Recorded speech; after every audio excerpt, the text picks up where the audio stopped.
Coucou Jasmine, Coucou, ça va? ça va et toi? Ouais, ça va, merci beaucoup. Bah écoute, je suis ravi de te recevoir aujourd'hui. C'est vrai que Merci à ça fait toi. longtemps qu'on veut réaliser ce genre de format, mais qu'on trouve pas forcément le temps. Donc ravi de te recevoir aujourd'hui. Bon, on va débuter par le commencement. Est-ce que tu peux te présenter? Bien sûr. Alors moi, je m'appelle Jasmine, donc j'ai une entreprise dans l'esthétique. Donc je suis à la fois prestataire de services et à la fois formatrice.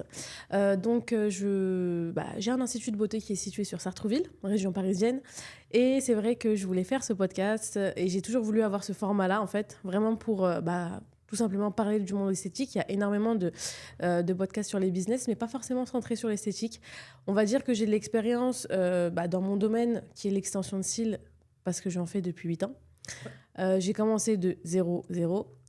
Et maintenant, bon, j'ai un institut, c'est pas un institut sur les Champs-Élysées, mais je m'en contente et je suis très bien avec. Ok, top. Et du coup, est-ce que tu peux nous raconter un petit peu tes débuts, comment tu as démarré ton activité dans le domaine de la beauté? Est-ce que tu étais déjà dans le milieu ou c'est vraiment tout nouveau en fait, c'était une reconversion totale?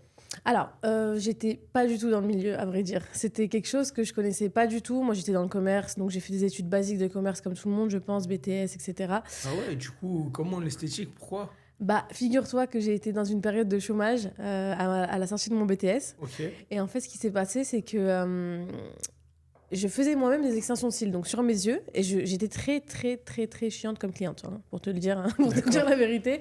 J'étais hyper chiante et je me suis dit, bah, tu sais quoi, si t'es aussi chiante, tu devrais bien faire le taf. Donc, me voilà arrivée à une formation sur Paris de une journée. Pour celles qui connaissent la formation en esthétique, une journée, ce n'est pas du tout assez. Ok. J'arrive, je fais ma formation, et l'après-midi, donc le matin, tu vois de la théorie, entre guillemets, et l'après-midi, tu vois la partie pratique. Ok. Et figure-toi, je sais pas si tu vas me croire, mais que je voulais partir de la formation. À ce J'arrivais point-là, pas. carrément. Ouais, j'arrivais pas. J'arrivais pas, ça me stressait, j'étais pas bien, je voyais des cils. En plus, on m'avait mis des cils frisés. Alors, voilà, je te laisse imaginer pour les filles qui connaissent, c'est l'étape la plus dure, en fait, du truc, tu vois. Ouais. Et du coup, je connais pas trop, mais. Ouais, non, mais c'est pas Ok. grave. Les filles qui Les filles regarderont, connaîtront, voilà, ouais. ou les garçons qui regarderont connaîtront. On m'a mis en gros le level le plus élevé pour mon début, tu vois ce que je veux dire? D'accord. Donc j'ai été un peu dégoûtée. Et, en fait, de fil en aiguille, je me suis dit, bah c'est pas grave, let's go. J'ai continué à m'entraîner, en fait. Ok. Je me suis entraînée et ensuite, par la suite, j'ai repris un travail et je le faisais à côté. Ok. Tout simplement. Donc c'était un complément en fait dans un premier temps. C'est ça, exactement. Ok. Je m'en suis servi beaucoup comme complément parce que au début, tu peux pas forcément avoir 1 million de clientes tout de suite. Hein, c'est Ouais. logique, tu dois créer une base de clients, etc. Donc voilà, c'est un peu ça le starter. Donc en fait, dans un premier temps, tu as commencé chez toi. Tu faisais C'est ça ça. chez toi à la maison. C'est ça. En fait, j'avais un studio qui me servait de place pour les cils, de cuisine, de chambre, de salon. Ouais. Tu vois le truc. J'avoue, c'est. Mais en fait, je me souviens... Dysfonction. Ouais, c'est ça. En fait, à chaque fois qu'il y avait une cliente qui arrivait, je me souviens, j'avais ma table qui était rangée sur le côté, je la dépliais et je l'attendais. En fait, j'avais une trousse avec tous mes trucs à l'intérieur. Ouais. Et j'étais trop contente. Je me suis dit, ok, là, c'est bon, c'est le starter. Mais j'étais hyper stressée. Hein. Alors, Ouais, pour j'imagine. toutes les filles qui commencent, c'est normal. J'étais hyper stressée. Je me souviens, j'avais des gouttes, là, comme ça, de sueur sur le front et tout.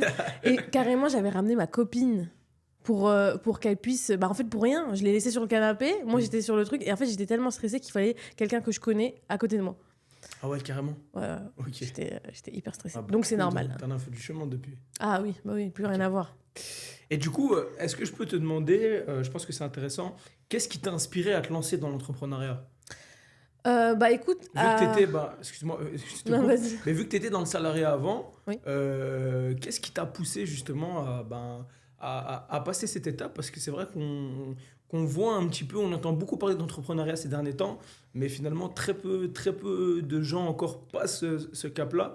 Qu'est-ce qui, toi, t'a inspiré dans l'entrepreneuriat à te lancer? Qu'est-ce qui t'a inspiré à te lancer? Moi, est-ce que tu veux que je te dise la vérité ou que je te mente? Ah non, je vais te dire la vérité. Hein. On fait ce podcast pour être 100% honnête, transparent, ok. En toute honnêteté, moi, l'entrepreneuriat, c'est un monde que je connaissais pas. J'ai pas un entourage entrepreneurial, donc je connaissais rien du tout. Moi, ce qui m'a tiré dans ce côté où je travaillais à mon compte, c'est vraiment tout bêtement les horaires. En fait, c'est quelque chose que j'aime maîtriser. Je suis une fille qui aime beaucoup contrôler. Je suis une fille qui contrôle. Je suis une fille qui aime pouvoir choisir, en fait, t'as vu si t'as envie de travailler demain, si t'as pas envie de travailler, si... là, aujourd'hui, t'as envie de travailler plus tard, là, t'as envie de travailler beaucoup cette semaine. Mais j'étais beaucoup dans cette mentalité-là. Ça veut dire que j'avais du mal avec le salariat dans ce sens-là, où il y avait des horaires, etc. Moi, j'avais du mal à les respecter. Ok. Donc, en fait, c'est ce qui m'a fait, entre guillemets, cette vibes de me dire, OK, bah vas-y, tu sais quoi, tu maîtrises un métier, ça fait 4 ans que tu le fais maintenant, essaye. Alors attention, ce n'est pas facile de décrocher le salariat pour aller vers l'entrepreneuriat. Ouais, C'est quelque chose qui est hyper compliqué parce que je l'ai vécu. Et comment te dire que comme je t'ai expliqué, j'ai pas d'entourage qui est entrepreneurial. Donc je suis allée, entre guillemets, à l'aveugle. J'ai pris un local, pour te dire un petit peu l'histoire. J'ai trouvé un local au pif. J'étais en train de boire un café avec mon père. Et je vois à louer. En fait, c'est des bureaux qui étaient au fond d'une cour, donc le truc que tu prendras jamais, tu vois. Mais en fait, moi, j'ai directement vu le potentiel. Je me suis dit, OK, il est au fond d'une cour, mais il est quand même à la gare. Ouais. Il est quand même ultra bien placé. Sachant que je faisais déjà dans mon appartement, il n'était pas très loin de là où j'habitais. Je me suis dit, OK, je peux récupérer mes clientes, ça peut être un truc qui est stable. Et par la suite, en fait, ce qui s'est passé, c'est que j'ai pris ce local, sauf que je voulais garder mon emploi, parce qu'en fait, t'as peur de décrocher du CDI, t'as peur de cette insécurité, et ton entourage aussi joue sur ça, tu vois. Ouais. Donc voilà, un petit peu comment ça s'est passé. Et en fait, l'entrepreneuriat, c'est quelque chose que je connaissais pas, et je me suis vraiment jetée dedans. En Ouais. fait, un petit peu, c'est comme si je te disais un trou, et je me jette dedans à l'aveugle. Ouais. Voilà. Mais en vrai, c'est le cas de beaucoup de personnes au final qui se lancent dedans. Et il y a un point important que tu as soulevé, que tu as relevé. Tu disais que tu as un entourage qui n'était pas justement issu de l'entrepreneuriat. Et c'est vrai que ça peut être des freins, que ce soit la famille ou les amis proches, parce que typiquement la famille, c'est une autre époque, c'est une autre génération. Ils sont un petit peu sécuritaires, ils veulent pas forcément qu'on se lance entre guillemets dans le grand bain. En fait, le salariat, c'est vu comme une sécurité. On a un CDI, on a un revenu qui tombe tous les mois et finalement, c'est un peu cette sécurité-là. Donc, C'est ça. Et c'est très compliqué. Je pense que la plupart des filles ou des personnes qui veulent se lancer dans l'entrepreneuriat, je vais y arriver, vont connaître ce blocage. Alors, ça dépend. Moi, je pense que si tu as un entourage qui est entrepreneur, tu vas moins avoir peur. Par contre, si tu as un entourage qui est très salariat, très un petit peu entre guillemets dans les règles, le problème c'est que tu vas être bloqué. Tu vas dire, OK, non, là je peux pas, c'est pas le moment. Et en fait, tu as vu arriver un moment, tu as 4 enfants, tu es dépassé, tu as trop de responsabilités. Tu dis là, non, mais là c'est mort. Et arriver ta retraite et c'est fini. Voilà. Ok. Et du coup, toi, quels ont été les grands défis, entre guillemets, les grandes difficultés que tu as rencontrées à tes débuts? Vraiment, est-ce que tu as rencontré vraiment des choses qui t'ont freiné au début, des choses que tu n'as pas pu contrôler, qui t'ont un peu retardé? Oui, forcément, j'ai eu beaucoup de difficultés. Je pense qu'une des premières difficultés que j'ai pu avoir, c'était vraiment la formation. J'ai été un petit peu... En fait, j'espère que ce podcast intéressera les filles qui sont dans mon domaine parce que moi, j'ai mis 4 ans à le comprendre. La formation. On peut, d'extérieur, tu penses que la formation, c'est un truc où tu vas payer et derrière, tu n'auras rien ou en tout cas, tu vas jeter ton argent par les fenêtres. Mhm. Moi, il faut savoir que j'ai mis 4 ans à comprendre qu'il fallait que je me forme tout le temps, En continu. en continu. Ok. Et ça veut dire que pendant 4 ans, j'ai stagné dans la même prestation. J'ai stagné. Pourquoi? Je vais t'expliquer. Parce qu'en fait, tout simplement, la prestation, elle marchait. J'avais des clientes, elles venaient. Donc, je me remettais pas en question. Et je me disais, bah non, écoute, si je vais, en fait, me former, je vais perdre 800 euros, 1000 euros, c'est bête et tout. Nan. Sauf que non, en fait, pas du tout. Quand j'ai commencé ma première formation, et je vais t'expliquer comment j'ai eu le déclic. Le déclic, je l'ai eu quand j'ai ouvert mon institut, justement, et j'ai eu une personne, en fait, qui est arrivée, qui me dépassait, mais genre fois 200. Genre, les pauses étaient incroyables. Je ne comprenais pas pourquoi. Je me disais, mais c'est pas possible. Pourtant, je pensais tout savoir. Tu vois le truc ou pas? Ouais. Et en fait, ce qui s'est passé, c'est qu'à partir de ce moment-là, j'ai commencé à me former. Et je me suis dit, mais mince, j'ai perdu 4 ans en arrière où je m'étais pas formée, où je suis restée comme ça. Et je pense que ça a été une des plus grosses difficultés que j'ai rencontrées parce que je stagnais dans mon travail et je le voyais. En fait, je m'ennuyais. Je faisais des trucs à l'usine, à l'enchaînement, tu vois ce que je veux dire? Donc, je me suis dit... Donc la formation en continu, c'est vraiment, en fait, essentiel. Continuer de se former, même quand on pense qu'on y est arrivé, finalement, non. Continuer de se former tout le temps, chez tout le des temps, experts, tout le temps. etc. Mais c'est vraiment, vraiment, vraiment, vraiment hyper important. Hein. Ouais. Parce que moi, j'ai vu que j'ai stagné pendant 4 ans. Mais moi, j'ai eu de la chance dans le sens où, quand j'ai commencé, j'ai pas eu le problème des clientes. Je pourrais dire actuellement les filles qu'elles vont rencontrer en tant que débutante. Je fais énormément de formations et je sais ce qu'elles rencontrent. J'ai des retours, etc. C'est pas les mêmes problèmes qu'il y a 8 ans. 8 ans, on n'avait pas un marché qui était autant en concurrence, t'avais pas autant de techniciennes de cils, t'avais pas autant de prothésistes ongulaires, t'avais pas autant de personnes qui étaient sur le marché. T'as plus de demandes maintenant, mais pas autant que l'offre. Tu vois ce que je veux dire? On est toujours sur... voilà. Sauf dans quelques villes où, tu sais, comme Paris, Marseille, etc., où il y a beaucoup, beaucoup de demandes, donc ça va.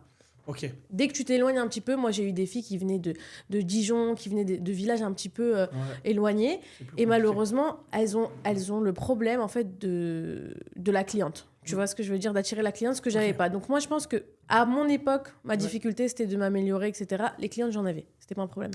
Mais maintenant à l'époque d'aujourd'hui, si tu veux qu'on parle des filles, c'est une autre problématique. C'est une autre problématique, exactement. On n'est pas sur le même marché en fait. Ok. Et du coup, pour continuer un petit peu sur l'entrepreneuriat, c'est vrai qu'on parle beaucoup, beaucoup de l'entrepreneuriat aujourd'hui.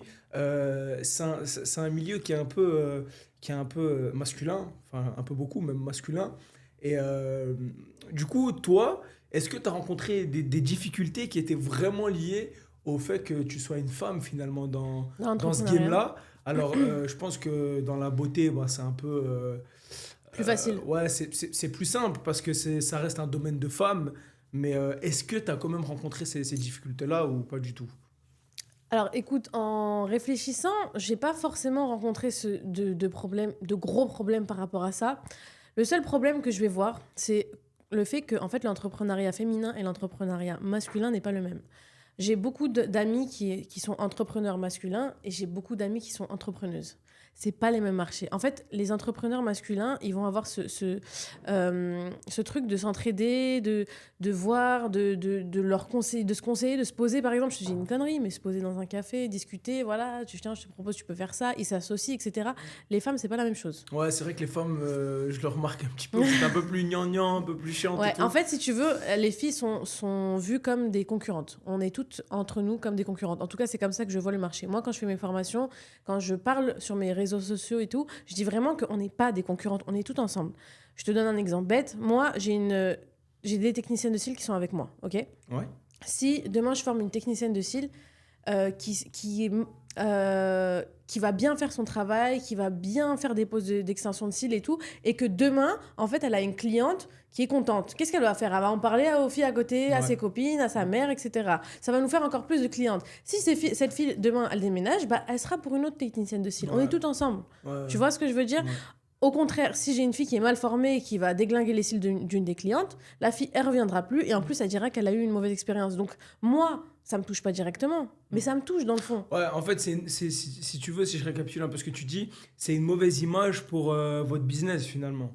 Pour le monde de l'extension de cils, c'est justement quand tu as entre guillemets une consoeur qui se foire, finalement, c'est ça nous tout le impacte monde qui nous, prend. ça impacte notre... En fait, ça impacte tout simplement notre métier, et ça, c'est vrai que les filles, elles le comprennent mal. Au lieu de s'entraider, et je vois certaines filles, certaines entrepreneuses qui arrivent à faire ce système d'aider, mais elles vont toujours se mettre des bâtons dans les roues, je trouve ça un peu dommage. Après, tu as certaines filles, pas du tout. Moi, je connais certaines personnes, on est soudées, Bien sûr, on va se conseiller, etc. Moi, je suis vraiment dans cette démarche de... écoute, je peux aider la fille qui était à ma place il y a 2 ans. Je peux aider la fille qui est... Enfin, je suis vraiment dans l'entraide. C'est-à-dire, j'ai 1 million de messages sur Instagram, je vais les recevoir, je vais répondre. Ouais. Enfin, t'as un bon état d'esprit, c'est vrai que c'est pas forcément tout le monde. T'as un bon état d'esprit, donc ça, c'est plutôt sympa. Du coup, pour terminer un petit peu sur l'entrepreneuriat, on en parlera, on continuera d'en parler un petit peu plus tard. Mais est-ce que tu as des conseils, du coup, à donner à une femme qui souhaite se lancer dans l'entrepreneuriat, dans ce game-là, en fait, un peu de l'esthétique, tout de nouveau, la beauté. tout nouveau, genre elle connaît rien, un petit peu comme moi, comme j'ai commencé. Nouvelle un peu qui veut se lancer, qui veut quitter son 9-18 cocon. salariat et qui veut se lancer dans l'entrepreneuriat. Alors, justement, je pense que le premier conseil que je donne souvent moi-même, c'est vraiment, s'il vous plaît, et je regarde tout le monde, s'il vous plaît, ne quittez pas vos emplois. Ce n'est pas des métiers où vous gagnez 6 000 € en 1 mois. Ce n'est pas possible. Ok, c'est quelque chose où en fait on va gagner. C'est pas possible au début ou même après. C'est vrai qu'on parlera un peu oseille un peu plus tard. Mais quand tu dis c'est impossible, c'est quoi, une technicienne de cils pourrait pas gagner 6 000 € par mois? Alors, Je vais en venir après Ok. au résultat si tu veux. Mais là, pour l'instant, le premier conseil que je peux donner à une entrepreneuse femme, c'est vraiment qu'elle puisse s'en servir comme complément. Qu'elle puisse déjà, première étape, se former si elle veut être dans l'esthétique, se former au métier qu'elle veut, que ça soit prothésiste ongulaire, que ça soit technicienne de cils, que ça soit dans tout ce qu'elle veut. Ensuite, qu'elle le fasse à côté. C'est vraiment très, très important qu'elle le fasse à côté. Pourquoi ? Parce que au début, elle va pas gagner des 1000 et des 100. Ok, il va falloir créer une clientèle, il va falloir la garder, il va falloir la fidéliser et en même temps avoir de nouvelles clientes, en même temps s'occuper des réseaux sociaux. Enfin bref, c'est un gros, gros métier. Ouais. Être entrepreneur, c'est pas que ce qu'on voit sur les réseaux. C'est pas juste je vais faire des cils, je me pose, je m'arrête, je fais des cils et je rentre chez moi. Non, t'as tout, t'as la comptabilité, t'as l'entrepreneuriat, t'as vraiment les réseaux, t'as la création de contenu, t'as le management, enfin, si t'es avec des filles, t'as le management, t'as les emplois du temps, t'as les réclamations clientes, tu vois vraiment tout. Ouais, En fait, plus t'es petit dans la vie, plus tu vois tout, tu vois ce que je veux dire ? Donc, ce qui va se passer, c'est que si une femme veut commencer, en tout cas maintenant, ce qui est super important, c'est vraiment qu'elle puisse le faire en complément. Pourquoi ? Parce qu'elle va pas être stressée. Elle va pas être stressée à vouloir des clientes et de l'argent absolument. Ouais. Et elle va quand même toucher son revenu. Et elle va avoir 200 € ce En mois-ci, complément, 400 € ce mois-ci, 600 € le mois d'après. Tu vois ce que je veux dire ? D'accord. Donc du coup, le conseil en fait, que tu donnerais à une jeune femme qui veut se lancer dans l'entrepreneuriat dans ce game-là, c'est de vraiment le faire au départ en tant que complément. De continuer à bosser et de le faire en complément. Ok, bah, j'espère que les filles, vous avez noté. Donc voilà. Bon, on va basculer un petit peu... Les filles ou les garçons, attention. Les filles ou les garçons, Parce que c'est vrai. j'ai déjà vu des... Alors, est-ce qu'on peut dire des techniciens de cils ? Je sais pas. C'est vrai. Je sais pas, mais c'est vrai que ouais, c'est possible aussi. Du coup, on va basculer un petit peu sur le domaine de la beauté en tant que tel. Là, j'aimerais rentrer un petit peu plus en détail et te demander quels sont les services les plus demandés dans ton salon, en termes de prestations, je te parle. Alors moi, dans mon domaine, ce qui est le plus demandé, alors c'est volontaire, attention, j'ai voulu mettre en avant l'extension de cils. J'ai voulu partir sur un concept qui était vraiment, on est spécialiste des extensions de cils, parce que c'est vraiment ce que j'aimais faire. Parce Et que pourtant, toi, de base, tu es une technicienne de cils. c'est ça, Même si aujourd'hui, tu es multi-prestations, de base, tu es dans les extensions de cils. exactement, Tu fais rien d'autre. c'est ça. Tu fais des ongles, tu fais des sourcils, Non, pas du tout. Alors, je vais t'expliquer, je fais des extensions de cils, c'est ma spécialité. D'accord. Je fais de la micropigmentation, je fais du blanchiment dentaire, je fais plusieurs petites prestations à côté, mais vraiment mon corps de métier, c'est les extensions de cils. Les prestations les plus demandées dans mon salon, c'est les extensions de cils, mais comme je t'ai dit, c'est volontaire.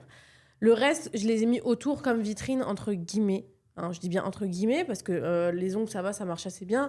Le blanchiment dentaire, etc., tout marche assez bien, mais les extensions de cils, c'est vraiment notre moteur dans le salon. C'est vraiment ce qu'on nous demande le plus, parce qu'on a voulu être dans ce business model-là. D'accord. Bah voilà, vous voulez des belles extensions de cils, venez chez Jasmine King. Ok. Tu vois, j'ai vraiment voulu partir dans ce mood-là, de se dire que, ok, moi, je suis spécialisée dans ça, et quand je veux faire mes extensions de cils, je sais que je vais aller chez elle. Ok. D'accord, j'ai capté. Et du coup, en fait, c'est un peu la continuité de ce que tu viens de dire, mais on est là justement pour donner des tips aux filles ou aux garçons qui veulent se lancer. Est-ce que tu conseilles, toi, du coup, d'être mono-prestation, donc mono-service, ou Multiservice. et du coup de se spécialiser dans un domaine comme tu viens de dire, par exemple toi c'est des extensions de cils, ou vraiment de proposer plusieurs services, plusieurs prestations à quelqu'un qui commencerait?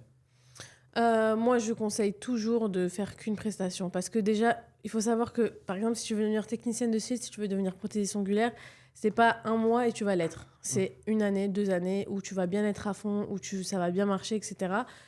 Et après, tu pourras te qualifier d'expérimenté.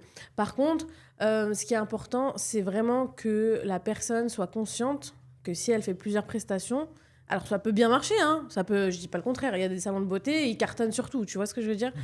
Mais il faut vraiment qu'elle soit consciente que si elle se spécialise, moi je trouve que ça marche mieux. D'accord. Ça marche beaucoup mieux. En fait, après, c'est mon avis personnel. Moi, personnellement, je sais pas toi comment tu fais, mais quand tu vas chez un coiffeur, t'aimerais bien qu'il fasse que de la coiffure. Ouais. Tu vois, quand tu vas chez un chez un restaurant qui fait des sushis, bah on aime bien quand c'est un spécialiste des sushis, pas un mec qui fait des sushis, des pâtes, des trucs, tu vois. Ouais. Bah c'est un peu le même style. Ça veut dire que tu peux te spécialiser dans ton domaine, tu peux faire des trucs à côté, ça c'est pas un problème, mais reste quand même focus, parce que t'éparpiller trop, ça le fera pas. D'accord, ok. Et du coup, bah, pour terminer un petit peu sur la beauté, selon toi, quel est le secret pour être une bonne technicienne de cils? Tu as parlé un petit peu de la formation en continu. Est-ce qu'il y a d'autres choses? Alors, pour être une bonne technicienne de cils, à l'heure actuelle, aujourd'hui, déjà, il faut être community manager. Ok. Il faut maîtriser les réseaux sociaux. Ah, c'est horrible, mais c'est vrai. Non, je rigole. Il faut avoir une bonne formation de base. Si tu commences de zéro, une bonne formation obligatoire. Quand je vous dis bonne formation, c'est les bases. Euh, la pratique, l'entraînement, les bonnes bases. Et j'insiste bien sur les bonnes bases parce que je sais de quoi je parle. Il y a des filles qui vont former, qui sont pas pédagogues. C'est-à-dire qu'en fait, moi, si tu veux que je t'explique quelque chose, je peux te l'expliquer de différentes manières. Je vais comprendre que la personne qui est en face de moi, elle comprend pas. Elle commence. Et tu as certaines personnes qui comprennent pas ça, malheureusement. Qui sont dans leur truc, qui sont experts. Hein. J'ai fait des formations. Elles sont expertes dans leur métier, tu vois. Elles sont vraiment expertes, et j'en ai fait avec beaucoup de filles de l'Est. Elles sont expertes, mais elles comprennent pas que toi, tu connais pas. En fait, tu comprends pas. Elle sait pas comment t'expliquer pour une personne qui reprend de zéro. Et je trouve ça tellement important pour une formatrice. Et en fait, si tu n'as pas une bonne formation de base, alors t'as deux solutions, hein, moi je le vois. Soit t'es dégoûté, t'arrêtes, et tu dis que c'est pas fait pour toi, ce qui est dommage. Soit tu continues, mais tu continues et tu fais n'importe quoi. Tu fais n'importe quoi, tu colles les yeux des clientes, elles repartent, elles ont mal, ça les abîme, etc. Et toi, tu comprends pas, il n'y a pas de suivi derrière. Ouais. Et ensuite, à part la formation, pour être une bonne technicienne de cils, il faut être commercial. Ça veut dire, moi, je connais des personnes aussi, des techniciennes de cils, qui vont malheureusement pas être assez accueillantes, assez chaleureuses, qui vont un petit peu te prendre de haut. C'est quelque chose qui est super important. Quand tu fais une prestation de service et que tu reçois des clients, la base, c'est d'être chaleureuse, souriante, bonjour. La cliente, elle doit pas avoir l'impression de te faire chier, en fait, Ouais, bien sûr. quand elle arrive, tu vois. C'est vraiment super important. Je pense que ça, c'est une des bases. Il y a des filles qui viennent juste pour discuter avec leur technicienne de cils, juste parce qu'elle les accueille bien. Et parce que le travail n'est pas super bien fait, tu vois ce que je veux dire? Ouais. Mais c'est pas grave, la fille est hyper sympa, tu discutes bien avec elle. Et aussi, s'il vous plaît, la fidélisation client, c'est important pour une technicienne de cils. Ok. Ne Ouais, pensez pas qu'à l'argent, ok? Je le dis en connaissance de cause, j'ai eu beaucoup d'élèves qui pensaient qu'à l'argent. Et malheureusement, en fait, on ne voit pas tout de suite les bénéfices de faire une remise tout bête. Je t'offre ta dépose. C'est un truc qui coûte 10 euros. C'est comme si je t'offre un article qui coûte 10 euros. Je te l'offre sur le moment. Ben, la fille, elle va s'en souvenir. Toi, tu t'en souviendras pas. Mais elle s'en souvient et elle va revenir. Mais ça, du coup, c'est un petit peu le fait d'avoir la fibre un peu commerciale. Est-ce que tu penses que dans ce métier-là, c'est vraiment essentiel? C'est pas essentiel si tu travailles pour quelqu'un. Si Ok. tu travailles pour toi-même, c'est essentiel. Il y a différentes... en fait, je vais t'expliquer, parce que peut-être que tu connais pas, mais il y a différentes techniciennes de cils. Tu as les techniciennes de cils qui vont être spécialisées dans leur domaine, qui vont vraiment être des artistes, qui vont créer des mappings. Des mappings, en fait, c'est un petit peu des plans que tu fais sur les cils, qui vont créer des mappings et qui vont, en fait, donner un petit peu de l'élan à ce métier. Tu vois ce que je veux dire? Elles vont faire des belles poses Instagrammables, etc., des belles photos et tout. C'est celles qui vont un petit peu tenir le marché. Ensuite, t'as la technicienne de cils lambda, entre guillemets, qui va travailler dans un salon, qui a fait sa formation, qui a fait... voilà, elle va faire un petit peu du travail à la chaîne, dans un salon, ça doit être 1h30 maximum, et puis voilà. Et t'as la technicienne de cils qui va, en fait, être chez elle, à son compte, qui va pouvoir prendre le temps qu'elle veut, qui va pouvoir être un peu un mix des deux, selon ce qu'elle veut. Tu vois ce que je veux dire? Tu as soit l'orientation salon, ou un petit peu tu fais du travail d'usine, etc. Et tu as l'orientation un petit peu artiste, tu vois, où tu vas vraiment venir rechercher le besoin de ta cliente, quels yeux elle a, comment elle est, qu'est-ce qu'elle veut comme résultat, parce qu'il faut savoir que c'est notre métier, c'est pas aux clients de nous indiquer ce qu'on doit faire. On comprend leurs résultats, je comprends ta coiffure, je sais ce que tu veux, j'ai compris, mais par contre, je trouve que ça ira pas trop avec tes yeux. Est-ce que tu veux pas qu'on switch sur ça? D'accord, ok. C'est notre rôle aussi, tu vois. Ça, c'est plutôt une lâche artiste. Ouais, ok. D'accord, voilà. Je comprends bien. Ok. Bah écoutez, j'espère que les filles en prendront bonne note. Et n'hésitez pas si vous avez des questions en bas de la vidéo. Du coup, on va basculer sur un autre thème. Je suis désolé, mais on va parler un petit peu... on va parler de sujets un petit peu tabous. Monnaie. C'est ça, on va parler oseille, hein, parce que c'est important finalement, et c'est ce qui revient un petit peu le plus. C'est vrai que l'être humain, il a tendance à être très émotionnel sur l'argent. C'est-à-dire que dès qu'il y a de l'argent qui rentre en ligne de mire, ça l'intéresse tout de suite, beaucoup plus. Donc voilà. Du coup, le domaine de la beauté, de l'esthétique et tout, c'est vrai que c'est un domaine qui fait un petit peu saliver, alors que ce soit les femmes et les hommes, parce que ben, même moi, finalement, avec des amis à moi, etc., c'est vrai qu'on parle beaucoup de salons de beauté, d'esthétique, Mm. et on se dit que finalement, c'est des domaines hyper lucratifs. Donc, la question que je voulais te poser, elle est simple, c'est est-ce que le domaine de l'esthétique, c'est un milieu ultra rentable, ou est-ce qu'il y a un fantasme un peu sur ce domaine-là? Ah, c'est une très très bonne question. Alors, est-ce on englobe tout le monde de l'esthétique ou vraiment on se focus sur ce que je fais moi? Non, sur ce que tu fais toi déjà, sur Ok. un salon Bon, je peux en de... parler un petit peu en globalité si tu veux. Sur vraiment ton Le... salon de beauté, ouais, salon de beauté esthétique, Oui, oui, je vois ce que tu veux dire, ouais. accessible. Ok. Je vais vraiment parler en général, hein. Attention, ne me prenez pas pour cible. Je parle en général, le monde de la beauté. Alors, selon la prestation, en tout cas dans notre monde à nous, oui, c'est quelque chose qui est très rentable.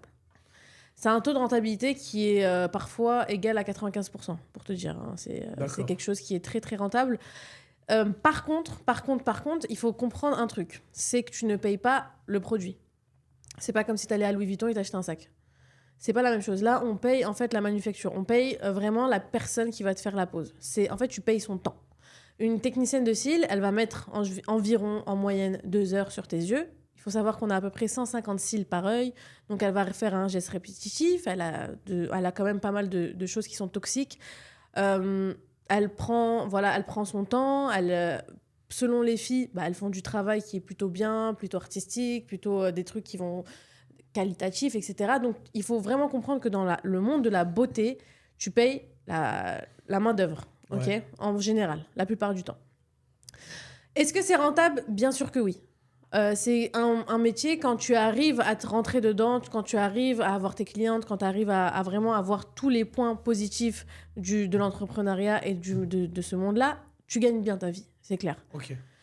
Du coup, est-ce que, excuse-moi, je te coupe, mais est-ce que tu peux nous donner une idée de combien gagne ou peut gagner Technicienne par de mois une cils. technicienne de cils? Ouais. Une technicienne de cils débutante, je pense qu'elle peut se faire un complément. Alors, sur les débuts, je pense que ça va être 200-300 euros le premier mois. Après, si elle continue, on va parler par 6 mois. Les 6 premiers mois, elle pourra se faire 500 en complément. Je te parle de bénéfices dans sa poche, hein. Ouais. Une technicienne intermédiaire qui marche bien. Alors, il faut savoir que nous, on est très, très, très, très saisonniers, hein. Ça veut dire c'est vraiment comme... en été, c'est notre saison. En hiver, c'est décembre, notre saison. Mhm. Et à part ça, c'est un peu creux. Donc, il va falloir fidéliser une bonne clientèle. Donc, je pars sur le principe que la fille, elle a une clientèle fidélisée, etc. L'intermédiaire, elle peut se faire 2000, 3000 euros en tant qu'intermédiaire si elle a une bonne base de clientes. Mhm. Et une technicienne de cils expérimentée qui arrive à tarifer ses poses, qui est à l'aise dans son domaine, elle peut se faire 6 000 euros, 7 000 euros. Ah ouais, quand même. Ouais. Ouais. Elle peut Ouais. se faire... Le Ouais, je pense... bénéfice net dans sa poche. Non, on est plus là... Non. Là, on est sur un chiffre d'affaires. On est sur 6 7 D'accord. 000 Ouais, euros. du coup, sur un salon qui a Oui, déjà voilà. été constitué, il y a une société, il y a plein de choses, il y a des charges. Voilà, qui rentrent. exactement. On parle de chiffre d'affaires. D'accord. Si je te dis en net dans sa poche, ouais, elle peut se faire... Ouais. En fait, ça dépend de comment elle... En fait, ça dépend de son rythme. Parce que tu as des filles qui vont travailler un mois, ils vont être en 4 jours, en 3 jours. C'est compliqué. Tu vois ce que je veux dire? Ok. C'est compliqué à tarifer, mais ouais, elle peut être entre 5 000 6 000. Ouais. Si elle est sur Paris, moi, je connais des filles qui font des poses à 150 euros. Elles sont à 10 12 000 de chiffre d'affaires normal. Ok. Après, voilà, du c'est coup, un du coup, marché dans ce que qui tu est dis- très... En fait, c'est un marché qui est à la fois... Non, je le dirai pas. Ok. Donc, du coup, quelles sont les plus grosses dépenses qui sont liées à la gestion d'un salon de beauté? D'esthétique. Les plus grosses dépenses, c'est les charges fixes en général, tout ce qui est loyer, électricité, le matériel. Ouais, si, aussi le matériel, ça va, hein. Franchement, on va pas se mentir, c'est pas très cher le matériel. Ok. Par rapport à ce que ça nous rapporte, c'est pas énormément cher. Par contre, ce qui est dur, ce qui est très cher, c'est les formations. Moi, Ok. je sais, j'en ai fait peut-être 8 ou 9, facile, en très peu de temps. Et c'est très cher. En général, quand tu veux une bonne technicienne de cils qui vient des pays de l'Est, etc., il faut la payer un minimum de 1 000 euros la formation pour une journée. Ok, ouais. Et moi, j'en ai fait 2 ou 3 avec les mêmes, parce que c'est difficile d'arriver à se former avec une journée. Ok, d'accord. Du coup, bon, on enchaîne. Comment est-ce que tu recrutes tes équipes? Comment tu recrutes tes équipes? Parce que je sais que dans ce domaine-là, bon, c'est un peu... il y a de tout un peu. Comment toi, tu recrutes tes équipes et quel type de contrat? Je suis en train de bouger le micro. Euh, Comment je recrute mes équipes? Alors, nous, il faut savoir qu'on est 6, je crois, actuellement, ou 5, je Dans sais ton plus. salon, là, actuellement? Ouais, Ok. on est 6, on était 8 à un moment, même 9. On était 9 à un moment. J'ai voulu volontairement réduire les équipes parce que c'est très lourd. Pourquoi? Parce que c'est un monde qui est très compliqué, c'est un monde où il y a énormément de turnover. Turnover, j'entends quoi? Ça veut dire que les filles, elles se forment, elles partent. Ou bien elles te piquent tes clientes et elles partent. Euh, Comment je les recrute? Alors moi, je suis pas une fille qui recrute beaucoup à l'expérience ou est-ce qu'elle a travaillé Alors si, quand même, ça compte, ça dépend du niveau que je veux recruter. Si je veux une débutante, si je veux une intermédiaire ou si je veux une experte. Si je veux une experte, forcément, son vécu, enfin son travail va compter. Mais pour te donner un exemple, j'ai voulu recruter une experte qui collait pas socialement avec les autres. Alors je pars du principe où en fait, alors tu vas trouver ça fou, mais on a tous des énergies et dans mon salon, on a à peu près toutes les mêmes énergies. On est vraiment dans une good vibes, on est tout le temps en train de rigoler, on se prend pas au sérieux, on a tous nos mauvais jours, je te Ok. rassure, on est des femmes. Ouais. Donc travailler avec des femmes, c'est hyper compliqué. Euh, mais en tout cas, moi, je recrute beaucoup au feeling. D'accord. Énormément au feeling. Ça veut dire à la première... par exemple, j'ai recruté une alternante cette année. J'avais 2 alternantes, entre guillemets, en face-to-face. J'en ai recruté plein, mais ça passait... Enfin, j'en ai recruté plein. J'en ai rencontré plein, mais ça passait pas. Je sais pas, je sentais un peu d'hypocrisie, etc. Je suis une fille qui sent beaucoup les choses. Et en fait, ce qui a fait la différence, c'est l'autre a été beaucoup plus expérimentée que celle que j'ai recrutée. Mais en fait, je sentais plus l'autre. Je Mm. sentais quelque chose de good vibes, good énergie, bien. Ouais. Tu vois ce que je veux Et dire? du coup, résultat des courses? J'ai tapé juste. Une super alternante. Ok, bah écoute, top, top, hein. Et du coup, pour les types de contrats, comment tu les recrutes? Parce que c'est vrai que dans le monde de la beauté, ben justement, hein, je rebondis sur ce que tu dis, mais bah, moi je vais te parler par exemple des coiffeurs parce que bah, C'est moi je suis votre domaine, client, je ouais, suis ouais, client ouais. de ça, tu vois. C'est vrai qu'il y a beaucoup de turnover, tu vois, c'est très difficile de bien s'entourer. Et sur la durée, parce que quand on a recruté des équipes, après les garder, c'est vrai que quand tu as un coiffeur qui, voilà, Oui. qui a un petit peu de fame entre guillemets dans le salon, bah, il va vouloir un petit peu s'émanciper, aller voir ailleurs, etc. Comment tu fais justement euh, pour les garder euh, par rapport au contrat en fait, au Pour les type de contrat? fidéliser. Ouais, pour les fidéliser. C'est quel type de contrat tu leur proposes? Est-ce que c'est du salariat tel quel ou est-ce que c'est de la freelance, je sais pas? Du coup, donc, comment je les recrute? En fait, ça va être simple. T'as 2 choix. T'as le salariat ou t'as la freelance. Ok. Ce qui va se passer, c'est que j'ai testé le salariat, j'aime pas du tout. Alors, comme je t'ai dit, moi, j'en reviens au début de l'épisode où je t'expliquais que j'étais pas fan des horaires, j'étais pas fan de tout ce qui était un petit peu vraiment cadré, etc. C'est quelque chose que j'ai testé et que j'ai pas aimé parce que bah voilà, t'as ces horaires, tu dois les contrôler, elles vont pas être à 18h pile, ça doit être parti, etc. Mm. Et en fait, je me suis dit, bah Jasmine, essaye de faire un truc où toi t'aimerais travailler, tout simplement, en fait. Et moi, je me suis dit, le salon idéal où j'aimerais travailler, il faudrait qu'on me laisse faire mes horaires, tout simplement. Il faudrait qu'on me laisse ma liberté si j'ai envie de partir en vacances et que j'ai pas forcément de compte à rendre, entre guillemets, tu vois. Mais j'aimerais bien que ce salon me rapporte des clients. J'aimerais bien avoir un bon salaire par mois. J'aimerais bien, en fait, avoir tous les avantages d'un salariat sans les désavantages, tu vois ce que je veux dire? Ok. Donc, en fait, moi, je les recrute et je les prends en freelance la plupart du temps. D'accord. En freelance, c'est beaucoup plus simple. Elles font ce qu'elles veulent, elles ont leur autonomie. Alors, je leur demande forcément quelques petits trucs, parce que sinon, ça tourne Forcément, il faut pas. un cadre, ouais. Exactement. Mais c'est léger. Franchement, c'est léger. Et honnêtement, j'ai de la chance. Je suis tombée la plupart du temps sur des filles qui sont bien. Est-ce que tu peux expliquer ce que c'est qu'une freelance? Parce que je pense qu'il y a pas mal de gens qui savent pas ce que c'est. Ouais, alors une freelance, c'est une fille qui va qui va se faire une société, d'auto-entrepreneur en général ou micro-entreprise, ça dépend, et qui va en fait venir travailler pour toi sous un contrat et qui va te facturer en fait ses services. Donc par exemple, toi, tu viens travailler chez moi demain, Tu me dis, bah écoute, moi j'ai fait tant de prestations, je te refacture tant, et il y a un pourcentage qui est divisé entre les deux. D'accord. Donc Et- en gros, c'est du pourcentage, vous vous mettez d'accord. D'accord. Donc en fait, et du coup, sur les clientes, c'est dans ton salon, par exemple, c'est qui apporte les clientes? C'est elle qui déniche sa clientèle ou c'est toi qui Non, rapporte c'est les clientes? moi. Nous, on Ah, comprend tout. On comprend le matériel, les clientes, sauf le ménage. Le ménage. D'ailleurs, les filles, elles vont se reconnaître. Euh, Sauf le ménage. Et non, franchement, on comprend tout. Tout. Elles ont rien à faire, juste à venir et à travailler. Et les formations aussi, parce que je les ok. forme derrière en continu. Ouais, bien sûr. Tout ce que je fais en formation, elles le font derrière aussi. Ok. Et du coup, est-ce que tu parlais de proportion, de pourcentage, est-ce que tu peux nous parler d'un pourcentage ou pas?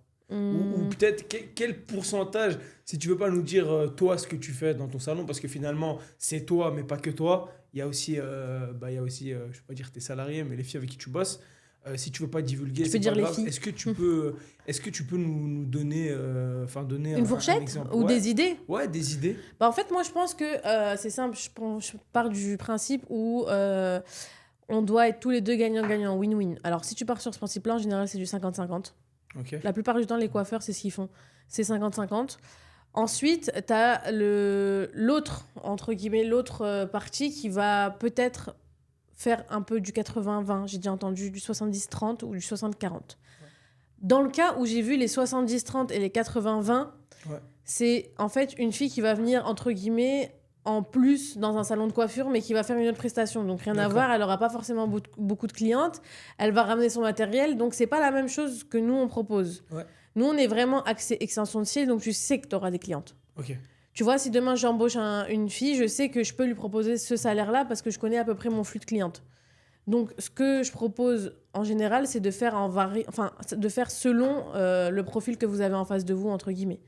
C'est-à-dire que si vous voulez faire du 50-50, vous pouvez. Si vous voulez faire du 60-40, moi, c'est idéalement ce que j'aime faire, du 60-40. Vous avez du 70-30 aussi. J'ai une amie qui fait ça.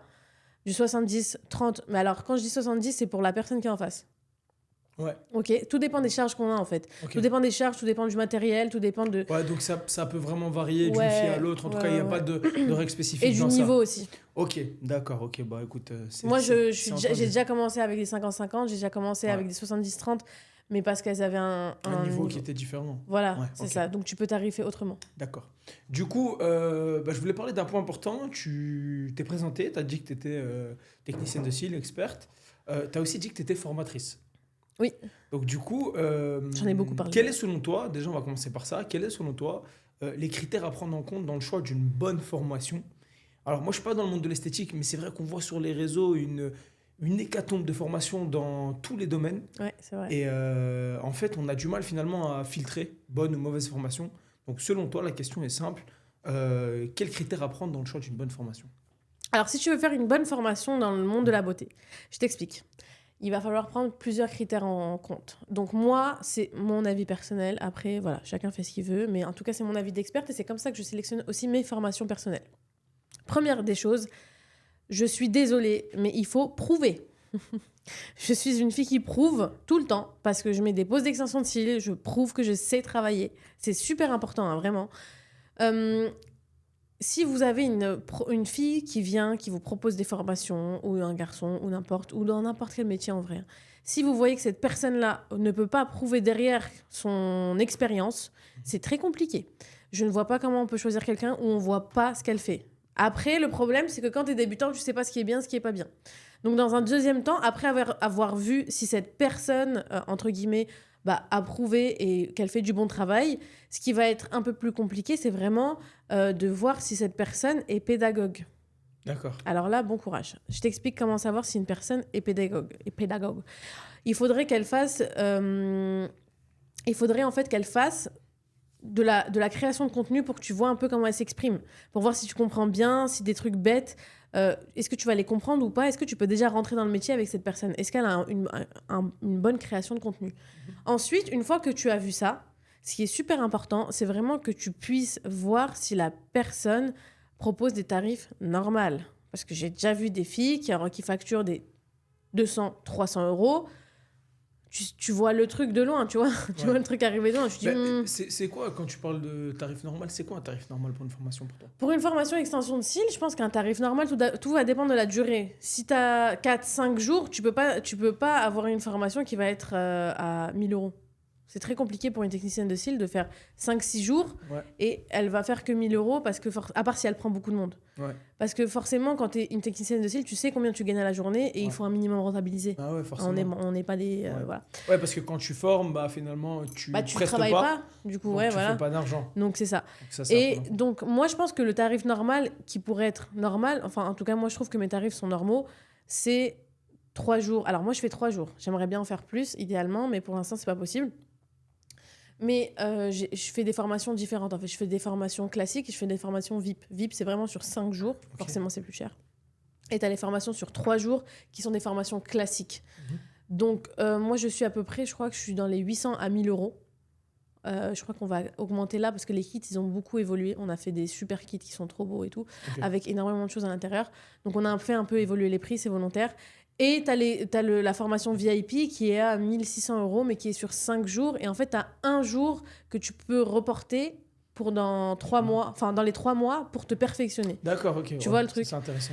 Donc, il n'y a pas forcément un prix idéal, mais des prix à 200, 300 €, tu sais très bien que la formation elle va être bizarre. Moi, j'ai vu les books, entre guillemets, de ces filles-là. C'est une catastrophe. C'est une catastrophe. Donc, autant ne pas faire la formation, attendre un petit peu que vous avez des sous. Maintenant, il y a des facilités de paiement. Si tu veux vraiment faire ta formation, tu peux la faire. Chez toi, d'ailleurs, on peut payer en plusieurs fois. Moi, ouais. Et j'ai même eu le 10 x 10, là, il n'y a pas longtemps. Ah, tu peux payer en 10 fois? Ouais. Ah ouais, c'est top, j'avoue. Les filles notées, hein. Ouais. 3-4 fois ou 10 fois même. Ok.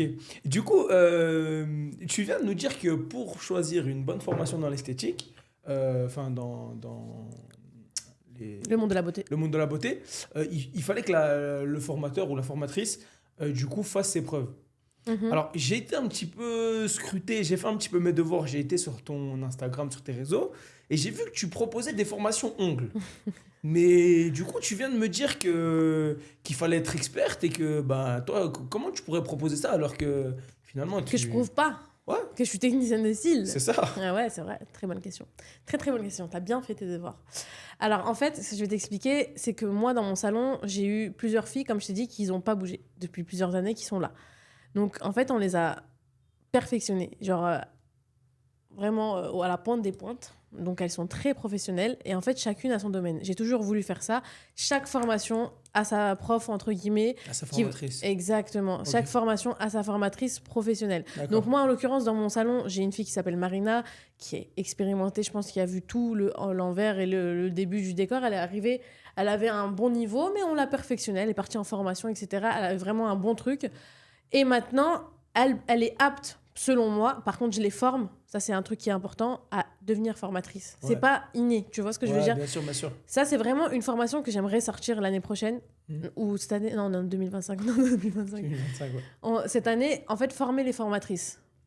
Pourquoi? Parce que c'est ultra compliqué. La vérité, tu peux pas vraiment comprendre comment être pédagogue, comment organiser, structurer ta formation. Et c'est vraiment quelque chose que je fais avec les filles avec qui je travaille. Donc, tu as Cynthia qui est formatrice pour les rehaussements, brow lift, sourcils, parce qu'elle est vraiment experte dans ça. Tu as Marina qui est dans les ongles, moi qui est dans les cils, dans la micropigmentation. Donc, vraiment, j'essaye que chacune ait son corps de métier. D'accord. Okay. Donc, voilà pourquoi je fais des formations. Ok, je comprends mieux. Et du coup, on continue un peu sur la formation, mais pour une fille expérimentée, qui est déjà, du coup, qui a déjà un salon d'esthétique, qui marche bien, etc., quelqu'un de compétente, c'est quoi les étapes pour devenir formatrice dans le monde de la beauté? Alors, est-ce qu'il y a des agrégations? Est-ce qu'il y a des diplômes qu'il faut... Explique-nous. Comment faire pour devenir formatrice? C'est une très bonne question. En France, en tout cas, je vais t'expliquer comment ça se passe en France. En France, c'est simple, il faut que tu puisses justifier à l'État français que tu suis des règles spécifiques pour ces formations. Okay. Donc, ils ont certaines étapes qu'il faut suivre et il faut que tu leur montres que tu suis ces étapes-là. Ça s'appelle en fait le Calliope. Calliope, ça agrée que tu fais une formation selon les conditions de l'État. Par contre, il faut avant ça que tu crées une société. Dans cette société-là, il va falloir que tu puisses amener le fait que tu formes dans l'activité. Et ensuite, il va falloir passer un numéro de formation. Une fois que tu as ce numéro de formation, Par la suite, tu peux passer ton Calliope. Parce que si tu n'as pas ça, en fait, tu ne pourras pas passer ton Calliope. D'accord. Et ensuite, quand tu as ton Calliope, là, tu peux former officiellement. Après, pour moi, personnellement, c'est pas obligatoire. Pourquoi ? C'est bien quand tu veux disposer des aides et que les filles, elles veulent passer par leur aide. C'est plus simple pour Quand elles. tu parles d'aide, tu parles de quoi ? De CPF, etc. Ouais, voilà, CPF. D'accord. Alors, il y a l'OPCO qui existe. Très important. Ça, il y a beaucoup de monde qui ne le savent pas. L'OPCO existe, c'est pour les filles qui ont des sociétés comme moi. Nos formations sont remboursées tous les ans. Les droits sont rechargés. Donc, tu as à peu près 1 200 € de formation à 1 500 € selon les régions qui te sont remboursés par l'OPCO. Tu as le FAF-CEA, FAF-CEA, pour les auto-entrepreneurs. Justement, on parlait des freelances qui ont, pareil, des droits à recharger chaque année qui leur attribuent 1 200 à 1 500 €. Alors, elles avancent les frais au début et ensuite, elles se font rembourser, mais elles se font rembourser à coup sûr. Ok. Et c'est des choses qu'on ne connaît pas trop, tu vois, je trouve ça dommage. Et franchement, elles peuvent en profiter. Chaque année, ça se recharge. Hein. C'est exactement comme le compte CPF. Chaque année, elles rechargent. Et c'est encore mieux, limite, que le compte CPF. Mais ce qui est important, c'est vraiment que vous puissiez tomber sur une bonne formatrice. Okay. Tu vois, c'est pas forcément parce qu'elle a le Calliope que ça serait une bonne formatrice. J'ai eu l'expérience. Quand j'ai commencé, j'ai fait une école qui a été en fait certifiée par l'État, mais qui ne savait pas former les filles. Et j'ai fait des filles qui n'étaient pas certifiées et qui étaient des boss. Ok, donc c'est d'accord. Donc ça veut rien dire. Ça à prendre en considération. Voilà, mais si on veut, voilà, c'est un plus. C'est pas exclusif. Ok, voilà. D'accord. Si tu as une bonne formatrice, c'est pas ça qui va te le garantir. Ok. Et du coup, toi, ce qui est vraiment intéressant avec toi, c'est que tu es un peu des deux côtés. C'est-à-dire, tu formes et à la fois, tu pratiques. Oui. Concrètement, qu'est-ce qui rapporte le plus, finalement ? Formation ou prestation de service ? Ah, tu vois, je me suis gratté l'arrière de la tête. C'est un signe qui dit que la question me gêne. Non, je rigole. Alors, honnêtement, c'est la formation qui rapporte le plus. Forcément, c'est logique. En fait, tout dépend de combien tu vas avoir de clientes. Combien tu vas avoir d'élèves. Si tu as 3 élèves à 1 000 €, forcément, ça te fait 3 000 €. Mais si tu n'as pas d'élèves, il faut toujours être sur la prestation. D'accord. Tu vois ce que je veux dire ? Ouais. Honnêtement, c'est la formation. Tu ne vois pas 1 million de formatrices qui poussent des arbres pour rien. Ouais. C'est la formation qui paye beaucoup. Mais il faut partir du principe où il faut vraiment faire de la formation quand nous-mêmes, on est experts. Ouais. Je vois trop de filles qui font des formations et qui n'ont pas l'expertise. Je vois les mappings, c'est n'importe quoi. Leurs photos, c'est n'importe quoi. Elles ne savent même pas comment on aligne 2 cils ensemble, expliquer pourquoi il n'y a pas... Enfin, là, je vais te parler chinois, mais pourquoi il y a un problème de rétention, pourquoi il y a un problème... pourquoi ma colle, elle ne marche pas. Enfin, c'est des trucs bêtes, mais qui sont tellement essentiels. Si demain, moi, mes élèves, elles m'envoient des messages, j'ai un groupe Telegram, elles m'envoient des questions, mais c'est hyper flou. Elles me disent, bon, écoute, je ne comprends pas. J'ai essayé de poser des cils, aujourd'hui, ça n'a pas marché. Regarde, j'ai une cliente, elle a l'œil rouge, comment je fais ? Si tu n'es pas un minimum experte dans le domaine, tu ne sauras pas leur répondre. Tu vas dire, je ne sais pas, c'est de la faute à la cliente. Mais non, ce n'est pas de la faute à la cliente. Ouais, je comprends, je vois ce que tu veux dire. Tu vois ? Ok, c'est noté. Et du coup, sur les formations, on va terminer sur ça. On est dans un monde où l'IA, l'informatique prend une place incroyable. Ouais. Elle prend une proportion, c'est vrai, je sais pas disproportionnée pour certains. Qu'est-ce que tu penses des formations complètement en ligne dans le monde de l'esthétique ? Plutôt pour, plutôt contre ? Je sais que toi, tu en proposes aussi. J'ai vu qu'il y a certaines formations que tu fais complètement en ligne. Qu'est-ce que tu en penses de tout ça ? Alors, les formations en ligne, c'est quelque chose que j'approuve totalement. Vraiment, je pense que c'est le futur de la formation. En tout cas, dans notre business, on a de la chance que c'est quelque chose qui est très manuel. Okay ? Donc, on peut le filmer, on peut l'expliquer en même temps. C'est quelque chose qu'on peut transmettre. C'est pas forcément comme, je sais pas, je dis une bêtise, mais le bâtiment où c'est un peu plus compliqué, où tu lui expliques comment fixer un placo, c'est possible, hein, mais en tout cas, nous, on a cette chance de pouvoir le faire. Par contre, le seul hic dans la formation en ligne, c'est qu'on ne pourra pas les corriger, contrairement à une formation en présentiel. Mais pour moi, la formation en ligne, c'est très, très bien, parce que si on est en perfectionnement, si on est déjà technicienne de cils, si on veut commencer dans les extensions de cils, par exemple, tout bêtement par un cil à cils, et que tu prends une formation qui est bien expliquée par contre. Parce que c'est très facile de faire des formations en ligne mal expliquées. Je te dis, ok, vas-y, pose un cil par là, pose un cil par là, et puis voilà, c'est tout. Ouais. Tu vois ce que je veux dire ? Par contre, ce qui est super important, c'est que vous choisissiez encore une fois très bien les filles. Il faut limite qu'elle te met des petits des extraits un peu comme Netflix, Ouais. où elle te montre ce qu'elle fait Ouais. dans cette formation-là, ou bien qu'elle te sorte le programme pour que tu puisses voir si c'est vraiment une bonne formation en ligne. Mais en tout cas, moi, les formations en ligne que j'ai sorties, je mets tellement de temps à les réaliser, c'est parce qu'en fait, je veux vraiment qu'on voit tout. Qu'elle soit complète. Ouais. Ouais. Donc, selon toi, une formation 100% en ligne peut être complète. Bien sûr, bien sûr. Mais par contre, pourquoi... Alors, au début, moi, mon plan, c'était de sortir la formation complète, débutante pour une fille qui veut commencer l'extension de cils. D'accord. J'ai vite compris que c'était très compliqué à Ouais, faire. Ok, ouais. il y a tellement de détails à voir que Ouais, au je me suis dit, départ, ça il faut- serait... Dis-toi que j'ai mis 6 mois Ouais. pour tourner, pour faire les tournages, etc., monter, et tout, tout... Je l'ai pas sorti. Et tu l'as pas sorti. Elle est dans mon fichier, je l'ai pas sorti. Et en fait, ce qui s'est passé, c'est que je me suis dit, tu sais quoi, non. Fais des petits de chaque sujet et que tu vas tout développer. Petit module. Ouais. Et à la fin, quand j'aurai fait tout le tour, je le rejoins en un. D'accord. Ce qui serait ouais. plus simple. Ok, j'ai Tu compris. vois ce que je veux dire? Ok. Donc voilà, Bah top. Du coup, pour les formations, je on vais va, m'étouffer. on va parler des réseaux sociaux. Ce Mhm. sera le dernier point qu'on abordera aujourd'hui. La question est simple. Selon toi, est-ce qu'il est nécessaire d'avoir un salon sur rue avec du passage pour réussir dans ce secteur-là? Je te pose la question à toi parce que justement, ben, au début, quand tu t'es présenté, tu as dit que ton premier salon, c'est toujours ton salon actuellement, Ouais, c'est toujours. il était au fond d'une cour. Ouais. Donc, tu as quand même réussi à voilà, fidéliser une clientèle, etc. Ouais. Est-ce que c'est nécessaire ou pas selon toi? Alors, non, c'est pas nécessaire. Pour moi, c'est pas nécessaire. Alors, c'est un plus. Attention, c'est pas négligeable, c'est un plus parce que bah, forcément, vous aurez du passage si vous êtes sur une rue passante.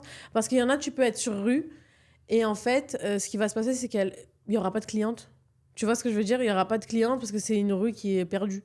Donc, ça revient au même que si tu étais au fond d'une cour. Par contre, les réseaux jouent un rôle essentiel. Si tu maîtrises pas les réseaux, c'est beaucoup plus compliqué d'avoir des clientes. Moi, il faut savoir que j'ai un salon. La deuxième année, je crois que j'avais fait un chiffre d'affaires de 100 000 euros, qui n'est pas négligeable pour un petit salon. Tu vois ce que je veux dire? Ouais. Donc, à partir du moment où tu comprends les réseaux sociaux, que tu deviens community manager, que tu sais comment attirer la clientèle, et c'est pas que sur les réseaux, il faut que tu te fasses connaître dans ta ville, chez les commerçants, chez les coiffeuses, chez les gens qui font, en fait, un petit peu, qui visent la même clientèle que toi. Moi, D'accord. en général, c'est les coiffeuses, les esthéticiennes. Ouais.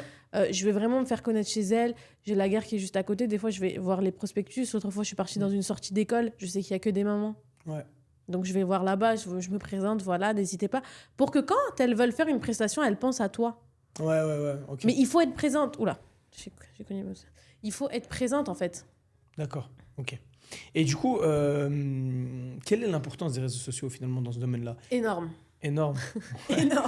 Énorme. Tu peux pas... Excuse-moi, est-ce que tu passes par de la pub, genre de la prospection? Bah là, tu disais par exemple que tu as fait une sortie d'école, c'est ça? Une sortie d'école. Est-ce que tu fais toujours de la prospection ou ta publicité, elle est intégralement réalisée sur les réseaux sociaux? Alors maintenant, il faut savoir que la plupart, c'est sur les réseaux. Hein. On est tous sur nos téléphones, tu les vois, tout le monde est sur le téléphone. Et ce qui est important vraiment, c'est comprendre que oui, les réseaux, c'est énorme. C'est 80% du taf. C'est pour ça qu'en fait, tout à l'heure, on parlait des pourcentages. Tu peux pas forcément donner un pourcentage équivalent. En fait, on va voir surtout le matériel, les charges, mais la publicité, ça représente un budget énorme. Si tu veux vraiment y aller, il faut que tu ailles à fond. Il faut que tu fasses des publicités Instagram, TikTok, je dis des bêtises, Snapchat, où on te voit avec du beau contenu, tu vois. C'est quelque chose qui est super important. Mais aussi, il faut pas que tu oublies ce côté humain, tout simplement, où tu vas voir les personnes. Ou tout simplement, tu vas leur dire, écoutez, bonjour, voilà, un commerçant, je suis Jasmine. Moi, c'est simple, je faisais les cils à une fille qui travaillait en boulangerie, pas très loin de chez moi. Ouais. Je lui faisais tout le temps ses cils. Limite, je lui faisais des réductions pour qu'elle vienne faire ses cils chez moi parce que je savais très bien que tout le monde la voyait toute la journée. C'est des trucs bêtes comme ça, c'est des détails, tu vois, qui vont te permettre en fait d'attirer de la clientèle. Et puis même, je voulais faire bon, je l'ai pas fait, mais je voulais faire, il y a une fille qui travaillait dans une salle de sport, je voulais genre limite lui donner un code qu'elle donnerait aux filles qui veulent venir de sa part, qui pourront avoir une promotion, et elle aussi, elle aurait une promotion. Tu vois ce que je veux dire? Ouais, donc, c'est des stratégies un peu marketing, entre guillemets, qui je font que pourrais la t'en formule faire est plein, gagnante. j'en ai plein. La prochaine fois, peut-être. Du coup, c'était ça finalement la question qui suivait. Mais est-ce que tu as une stratégie spécifique que tu utilises sur Insta ou TikTok afin de démarcher de nouvelles clientes? Non, pas forcément. Franchement, moi, je suis une fille qui va beaucoup voir un peu tout. En fait, vous allez voir mes contenus sur mes réseaux. il y a de tout. Tu peux avoir de l'humoristique, du tutoriel, du conseil, des filles qui font des avant-après. Enfin, tu as vraiment tout, je teste de tout. Ce qui marche le mieux, en général, c'est vraiment les avant-après. Tu as certains contenus qui marchent mieux, mais moi, je suis vraiment dans tout. Ce qui n'est pas du tout bien. Il faut avoir une stratégie marketing, et ça, je l'ai compris cette année. D'accord. Ok, je l'ai compris en 2024, c'est ce que je compte faire cette année. Je me suis toujours ratatiné la tête parce qu'en fait, je suis une fille qui est un peu partout. Je veux faire tout en même temps, en fait. Tu vois ce que je veux dire? Ouais. Je suis une fille qui veut faire tout en même temps et je fais rien à la fin. Ouais, forcément. Tu vois ce que je veux dire? Veut... C'est ça. Donc, les gens qui réussissent, en général, c'est ceux qui ont des stratégies, qui appliquent les plans et qui les gardent. Ok. Donc, je pense que pour cette année, ça serait un de mes objectifs, des bonnes résolutions. De vraiment créer une stratégie et de l'appliquer mois par mois, de la préparer, etc. Pour voir si cette année, ça va mieux marcher que les autres. Ok. Ok, d'accord, très bien. Du coup, tac, tac, tac, tac. Je voulais te poser une dernière question. Encore une fois. Quel conseil donnerais-tu à quelqu'un qui commence sur les réseaux et qui aimerait se faire connaître? Finalement, toi, tu as une certaine notoriété sur les réseaux que tu as pu acquérir quand même. Pas ouf, hein. Attention, hein. Croyez pas que j'ai 2 millions d'abonnés. Hein. Ouais, mais quand même, à ton échelle, c'est quand même Non, ça va, quelque chose de bien. Ouais. Voilà, donc que ce soit sur TikTok, Insta, etc., Snapchat, etc. Quel conseil tu donnerais? Là, c'est pas forcément...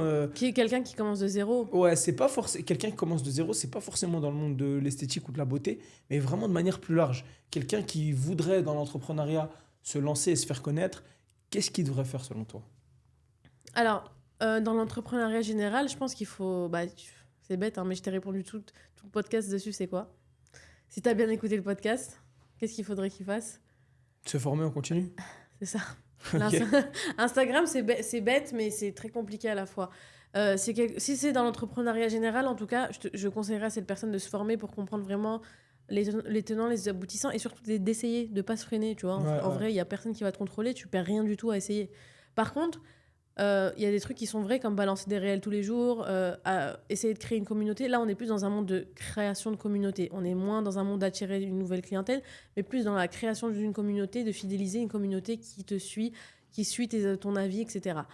Mais dans le monde de l'esthétique, si je peux revenir sur les réseaux, c'est d'abord la pratique. Si vous ne faites pas des belles photos, des belles poses, malheureusement, vous ne pourrez pas attirer grand monde.